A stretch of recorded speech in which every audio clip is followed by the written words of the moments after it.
نحمدہ ونصلی علی رسولہ الکریم۔ السلام علیکم ورحمۃ اللہ وبرکاتہ۔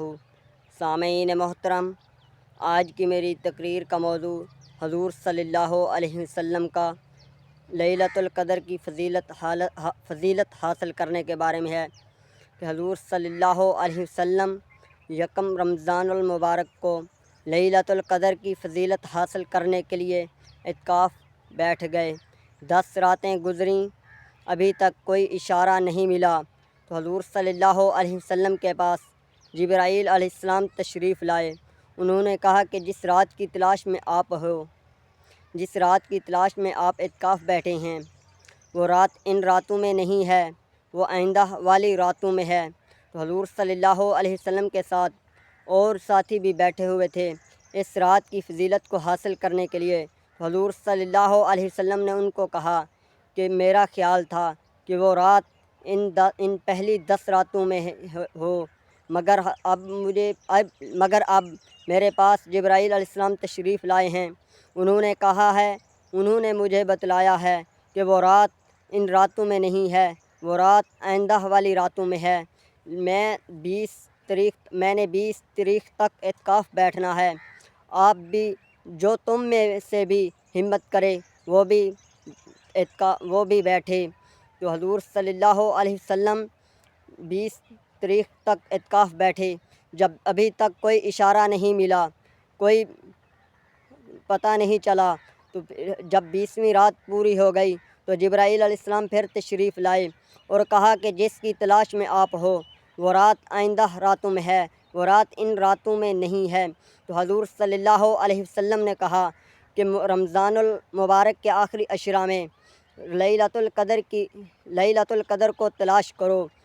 پھر اللہ تعالیٰ کی طرف سے مزید سہولت مل گئی کہ آخری عشرہ کی بھی تاک راتوں میں اس رات کو تلاش کرو۔ حضرت امام ابو حنیفہ رحمۃ اللہ کہتے ہیں کہ یہ رات گردش کرتی رہتی ہے۔ کسی رمضان میں 21 کی رات ہوتی ہے اور کسی رمضان میں 23 کی رات ہوتی ہے اور کسی رمضان میں 25 کی رات ہوتی ہے اور کسی رمضان میں 27 کی رات ہوتی ہے اور کسی رمضان میں 29 کی رات ہوتی ہے۔ اگر امام ابو حنیفہ رحمۃ اللہ کی اس تحقیق کو تسلیم کر لیا جائے تو بخاری و مسلم کی تمام روایات منطبق ہو جاتی ہیں کہ بخاری شریف میں ہے کہ بخاری شریف میں 21 کی روایت بھی آتی ہے، 23 کی روایت بھی آتی ہے، 25 کی روایت بھی آتی ہے، 27 کی روایت بھی آتی ہے، 29 کی روایت بھی آتی ہے۔ امام ابو حنیفہ رحمۃ اللہ کی تحقیق بہت بڑی گہری تحقیق ہے کہ یہ رات گردش کرتی رہتی ہے، ایک رات میں بند نہیں ہے کہ یہ کسی رمضان میں یہ قدر کی رات 21 کی رات ہوتی ہے، کسی رمضان میں یہ لیلۃ القدر کی رات 23 رمضان کی ہوتی ہے، کسی رمضان میں 25 رمضان کی رات قدر کی ہوتی ہے، کسی رمضان میں 27 کی رات لیلۃ القدر کی رات ہوتی ہے، کسی رمضان میں 29 کی رات لیلۃ القدر کی رات ہوتی ہے۔ 21 والی رات بھی صحیح ہے کہ کسی رمضان میں 21 کی رات قدر کی ہوتی ہے اور کسی رمضان میں 23 کی رات قدر کی ہوتی ہے، یہ بھی صحیح ہے۔ 25 کی رات قدر کی ہوتی ہے، یہ بھی صحیح ہے۔ 27 کی رات قدر کی ہوتی ہے، یہ بھی صحیح ہے۔ 29 کی رات قدر کی ہوتی ہے، یہ بھی صحیح ہے۔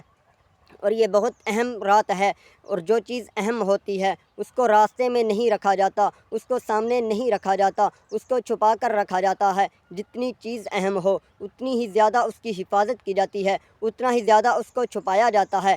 اس لیے لیلۃ القدر بھی اہم رات ہے کہ اس کی عبادت کا ثواب 83 سال کی عبادت کے برابر ہے۔ اس لیے اس کو بھی چھپا کر رکھا گیا ہے، لیکن بندوں کو اس کو تلاش کرنے کا حکم کر کے اور اس میں عبادت کرنے کا حکم دیا گیا ہے۔ اس کو تلاش کرنے کا آسان طریقہ یہ ہے کہ رمضان المبارک کا آخری عشرے کی تاک راتوں میں اس رات کو تلاش کیا جائے۔ یہ 5 راتیں ہیں، 21، 23، 25 اور 27 اور 29 کی۔ ان 5 راتوں میں اس کو تلاش کیا جائے اور اس کی فضیلت کو حاصل کیا جائے اور 83 سال کی عبادت کا ثواب حاصل کیا جائے۔